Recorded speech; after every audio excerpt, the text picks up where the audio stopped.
By 475 AD, the Western Roman Empire was unrecognisable. Almost all the provinces had been lost. The empire's capital wasn't even Rome, but Ravenna, and its emperor was a child named Romulus Augustulus. This boy was so unworthy of bearing the names of Rome's first king and first emperor that his subjects called him Augustulus, little Augustus.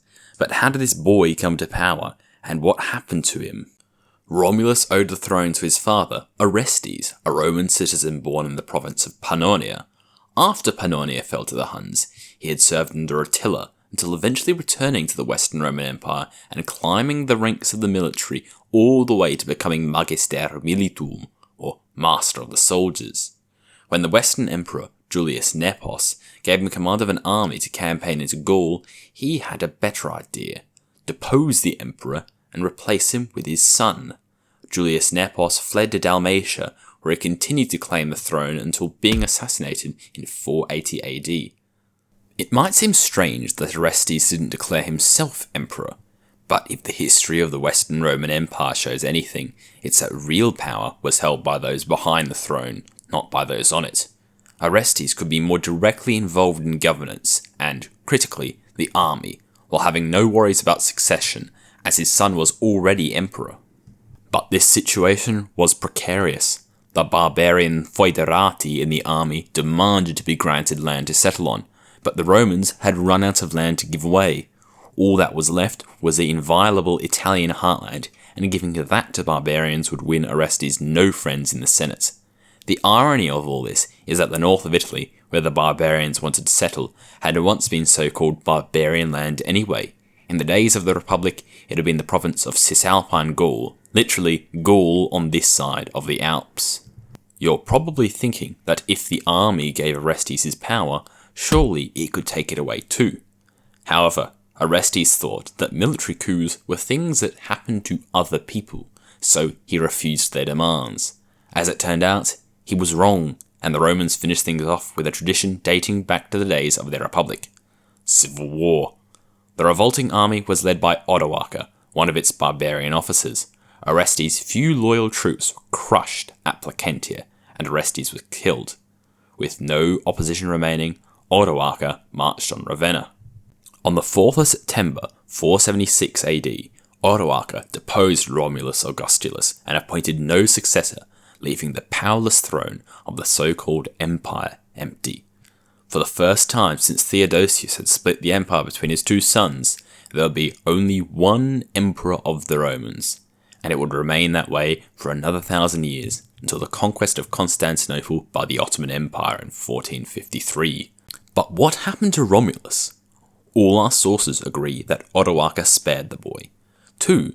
The Chronicle of Marcellinus and Jordanes' Gothic history specify he was sent into exile in Campania, where he resided in Naples, in the Castellum Lucullanum, or the Castle of Lucullus. Hang on, the Castle of Lucullus? Surely it isn't the Lucullus, Lucius Licinius Lucullus, the general from the Roman Republic famed for his love of fine dining and fish ponds? Well, legend says that before being fortified, it was in fact Lucullus's villa. But that's just too good to be true, right? So, I did some digging. Or more accurately, some real archaeologists did some digging. And what did they find underwater beside the castle?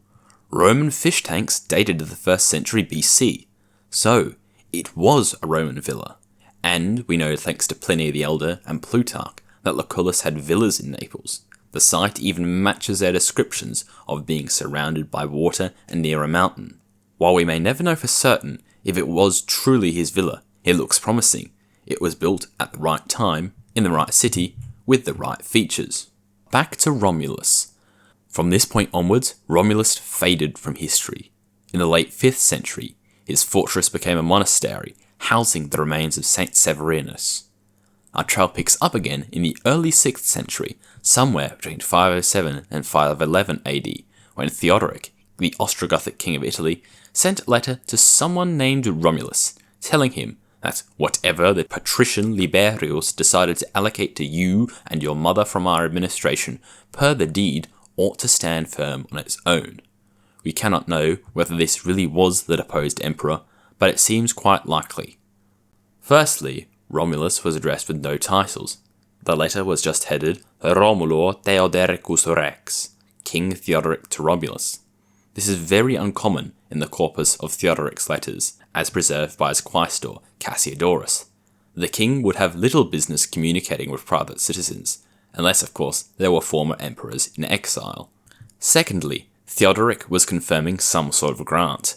As we mentioned before, the previous king, Odoacer, whom Theodoric overthrew, granted Romulus property and, according to one anonymous chronicle, a pension. It would make sense that Liberius, Theodoric's praetorian prefect, would have needed to affirm Romulus's arrangement which had been made by the old regime. But after this, the trail runs cold.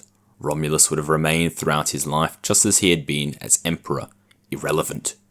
Had he not been the last to wear the purple in the Western Roman Empire, nobody would have taken note of this Romulus, who would have been just another one of the short-lived usurpers in the Western Roman Empire's tumultuous twilight years. Si discere de Romanis utis, subscribite, valete amici, et gratias vobis ago cum Romanitatem videritis.